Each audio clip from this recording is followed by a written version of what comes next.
Max. Hey. Non, attends. Max, réponds-moi s'il te plaît.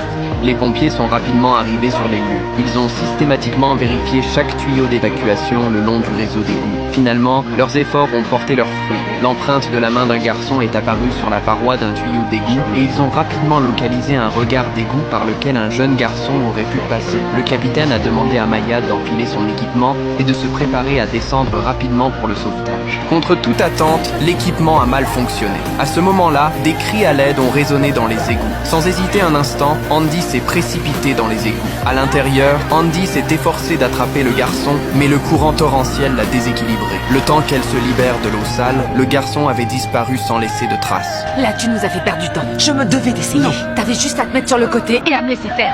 Maintenant, on va avoir du mal à le retrouver. L'erreur d'Andy leur a coûté leur meilleure chance de sauvetage. Heureusement, les membres de l'équipe stationnée au quartier général se sont révélés précieux, localisant rapidement le prochain point d'accès potentiel. Mais en arrivant à l'endroit visé, ils ont été stupéfaits par ce qu'ils ont vu. Comment pouvaient-ils descendre par un trou d'égout aussi petit pour le sauver? Le temps était compté. Le capitaine ordonna d'utiliser une perceuse à main pour agrandir l'ouverture. Mais ce qu'il n'avait pas prévu, c'était... Alors, attention, interdiction de creuser.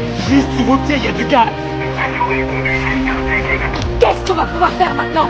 Jack fixa du regard le couvercle étroit du regard et eut soudain une idée audacieuse. Et si le garçon grimpait tout seul, Maya alla immédiatement chercher une bouée de sauvetage et la descendit dans les égouts. Au milieu du courant torrentiel, le garçon s'agrippa à un mince morceau de fer à béton, évitant de justesse d'être emporté. Le pompier l'exhorta à lâcher le fer à béton et à s'agripper à la bouée de sauvetage. Mais le garçon terrifié s'y accrochait, trop effrayé pour lâcher prise. Heureusement, le père du garçon arriva à ce moment-là, criant sans cesse des encouragements.